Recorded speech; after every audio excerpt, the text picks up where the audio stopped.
Good morning, grandkids. We're ready to read Book 6 in the Wolf Queen series, and I'm so excited because she is so manipulative and trying so hard to get her son, Uriel, as king and then as emperor, and he's grown by the time we're in this book. And you know that she's going to be just as underhanded in this book, and she really, really wants to be behind the throne as ruler herself. So let's see what happens in this book. Okay, this is in the Third Era, 120. The 15-year-old Empress Kintyra, Septima II, daughter of Antiochus, was coronated on the third day of first seed. Remember, she is the one that really told Potema off and said she was banned from coming to the coronation. Her uncle Magnus, king of Lilmuth, and Sepphoris, king of Ghislaine, were in attendance, but her aunt Potema, the Wolf Queen of Solitude, had been banished from the court.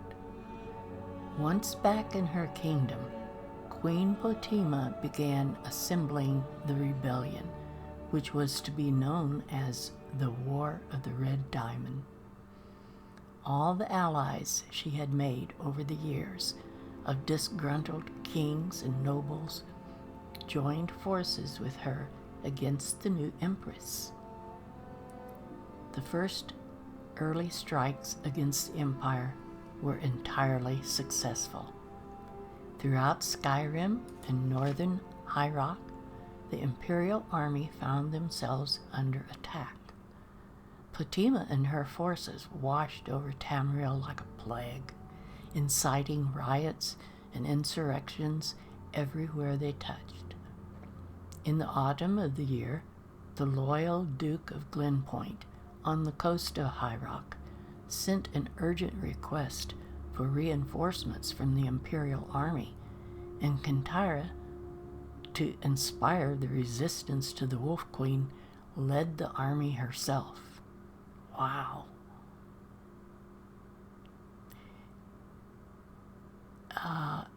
Third Era, 121. "We don't know where they are," said the Duke, deeply embarrassed. "I've sent scouts out all over the countryside. I can only assume that they've retreated up north upon hearing of your army's arrival." "I hate to say it, but I was hoping for a battle," said Kintyra. "I'd like to put my aunt's head on a spike and parade it around the empire. Her son Uriel and his army are right on the border to the imperial province, mocking me. How are they able to be so successful? Are they just that good in battle, or do my subjects truly hate me?" She was tired after many months of struggling through the mud of autumn and winter. Crossing the Dragon-Tail Mountains, her army nearly marched into an ambush. A blizzard snap in the normally temperate barony of Dwynnin was so unexpected and severe that it must certainly have been cast by one of Potema's wizard allies. Everywhere she turned, she felt her aunt's touch, and now her chance of facing the Wolf Queen at last had been thwarted. It was almost too much to bear. "It is fear, pure and simple," said the Duke. "That is her greatest weapon." "I need to ask," said Kintyra, hoping that by sheer will she could keep her voice from revealing any of the fear that the Duke spoke of. "You've seen the army. Is it true that she has summoned a force of undead warriors to do her bidding?" "No, as a matter of fact, it is not true, but she certainly fosters that rumor. Her army attacks at night, partly for strategic reasons, and partly to advance fears like that one. She has, so far as I know, no supernatural aid other than the standard battle mages and night blades of any modern army. Always at night, said Katara thoughtfully. I suppose that's to disguise their numbers, and to move her troops into position before we are aware of them, added the Duke. She's the master of sneak attack. When you hear a march to the east, you can be certain she's already on top of you from the south. But listen, we'll discuss this all tomorrow morning. I've prepared the castle's best rooms for you and your men. Kintyra sat in her tower suite, and by the light of the moon and a single tallow candle, she penned a letter to her husband-to-be, Lord Modellus, back in the imperial city. She hoped to be married to him in the summer at the Blue Palace that her grandmother Quintilla had loved so much, but thought that the war may not have permitted it. As she wrote, she gazed out the window at the courtyard below in the haunted, leafless trees of winter. 2 of her guards stood on the battlements, several feet away from one another, just like Modellus and Kintyra, she thought, apart from each other, and proceeded to expound on that metaphor in her letter. A knock on the door interrupted her poetry. "A letter, Your Majesty, from Lord Modellus," said the young courier, handing the note to her. It was short, and she read it quickly before the courier had a chance to retire. "I'm confused by something. When did he write this?" "1 week ago," said the courier. "He said it was urgent that I make it here as quickly as possible, while he mobilized the army. I imagine they've left the city already." Kintyra dismissed the courier. Modellus said that he had received a letter from her urgently calling for reinforcements to the battle at Glenpoint.